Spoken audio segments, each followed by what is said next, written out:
Eh bien, bonjour à toutes et à tous, c'est Météo37, j'espère que vous allez bien en tout cas, moi ça va super et aujourd'hui on se retrouve pour cette nouvelle vidéo, ce nouveau point météo où nous allons parler de la situation à venir sur notre pays pour la semaine que nous allons entamer. Alors on va plutôt parler de la situation à venir entre lundi et vendredi avec pas mal de choses à dire quand même entre renforcement du vent, beaucoup d'humidité, neige en montagne jusqu'à basse altitude. On a beaucoup de choses à dire dans ce point météo.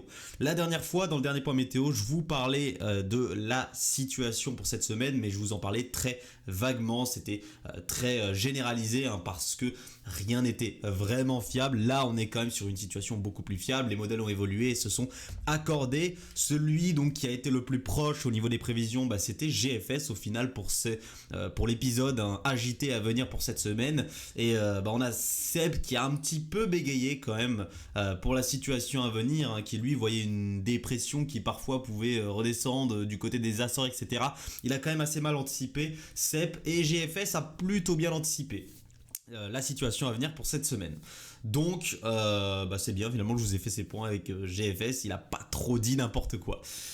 Donc la situation, comme je vous l'ai dit, elle s'est confirmée désormais, les modèles se sont mis en accord. On a cette dépression ici actuellement à 1000 hectopascales qui va glisser tout doucement vers l'Europe de l'Ouest. C'est elle qui, dans un premier temps, va venir agiter le temps sur notre pays.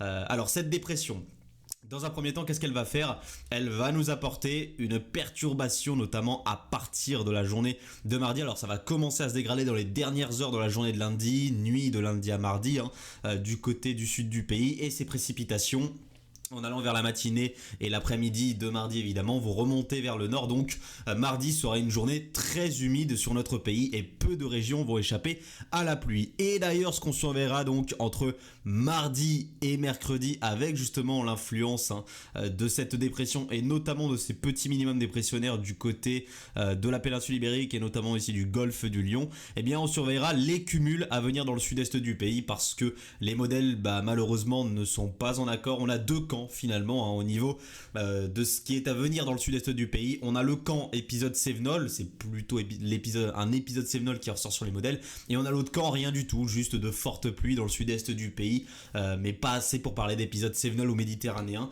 Alors on a plutôt Icon, Arpège et Ukmo dans le camp épisode Cévenol, et on a GFS, CEP et GEM dans le camp pas d'épisode Cévenol tout simplement ou méditerranéen. Donc ça, il va falloir le reconfirmer, cet épisode à venir dans le sud-est du pays, notamment avec les prochaines sorties du modèle Arome. Donc soit je vous en referai un point météo, soit je vous en reparlerai simplement dans l'onglet communauté avec un post. Donc soyez très vigilants aux prochains posts à venir.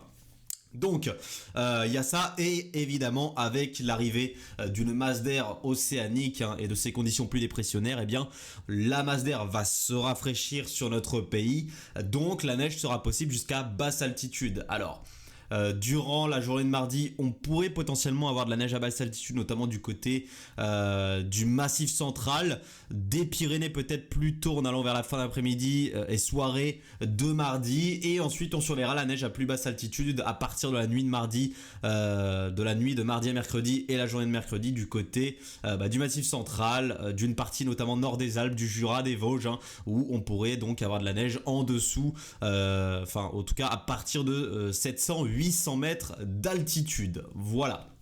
Donc tout ça, c'est donc à surveiller dans un premier temps entre notamment donc cette période de lundi à mercredi. Ensuite, le flux va s'orienter petit à petit à partir notamment de la journée de mercredi, enfin des journées de mercredi et de jeudi. Le flux va s'orienter petit à petit au sud-ouest, donc notamment entre jeudi et vendredi, la masse d'air va de nouveau se radoucir, notamment à partir de vendredi. Et ce qu'on surveillera donc, c'est le ciel de traîne déjà, jeudi, notamment dans une grande moitié nord, ça pourrait même déborder dans la moitié sud. Le ciel de traîne ce jeudi avec des possibilités orageuses sous celui-ci. Et ce qu'on surveillera donc vendredi, tac, c'est un renforcement du vent dans l'est du pays, peut-être à partir de la nuit de jeudi à vendredi et matinée de vendredi, avec un vent qui pourrait souffler en tempête. C'est tout simplement un renforcement du vent de sud. On voit les isobars qui se resserrent dans l'est du pays dû au passage apparemment d'un petit minimum dépressionnaire, d'une petite dépression secondaire. Elle est quand même à 985 hectopascales, donc d'une petite dépression secondaire qui pourrait permettre aux isobars de se resserrer dans l'est du pays et donc permettre tout simplement un renforcement du vent dans une bonne moitié est du pays, puisque actuellement on a des modèles qui voient quand même un renforcement de la vallée du Rhône en passant par la Bourgogne, en remontant même potentiellement vers Val-de-Saône, voire jusqu'aux confins de la Lorraine. Donc on surveillera vraiment cet épisode venteux potentiel dans l'est du pays à partir de la nuit de jeudi à vendredi. Et en parlant de vent, également renforcement du vent d'OTAN durant cette journée de lundi. Alors ça va pas fortement se renforcer, ça pourrait souffler quand même jusqu'à 70-80 km/h. Et également renforcement du vent du côté de la Méditerranée, notamment dans la journée de mardi, notamment du côté de la Côte d'Azur, sur les côtes où l'on pourrait atteindre, voire dépasser les 100 km/h. Donc prudence également au vent si vous habitez proche de la Méditerranée dans cette journée de mardi. Il y a surtout un paramètre qu'on va surveiller et qu'on va surveiller fortement évidemment, c'est les cumuls de pluie et pas seulement dans les Cévennes et la Méditerranée. Il va fortement pleuvoir sur une grande partie du pays. Et on va donc devoir surveiller évidemment les réactions des cours d'eau. Et là, on attendrait les précipitations les plus fortes. C'est notamment quand le flux va s'orienter au sud-ouest. Regardez ce que GFS modélise. On voit très bien ce flux qui s'oriente progressivement au sud-ouest en allant vers la seconde partie de semaine.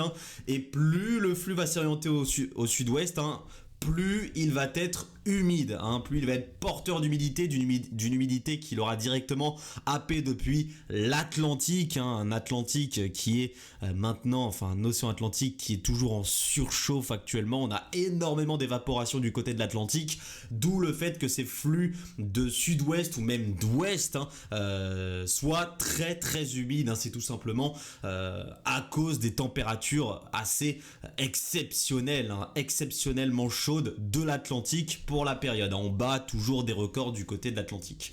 Et GFS, alors là c'est beaucoup moins fiable, on verra évidemment, même si on a quand même pas mal de signaux des modèles qui voient toujours une continuité de l'humidité, mais on a GFS qui modélise toujours des conditions dépressionnaires qui pourraient durer jusqu'au premier jour d'avril, voire peut-être pour la première décade d'avril. Donc cette humidité pourrait ne pas nous lâcher pendant plusieurs semaines, et on surveillera donc, comme je vous l'ai dit, la réaction des cours d'eau, les risques d'inondation et donc de crues évidemment avec la réaction des cours d'eau, tout ce qui est débordement, etc.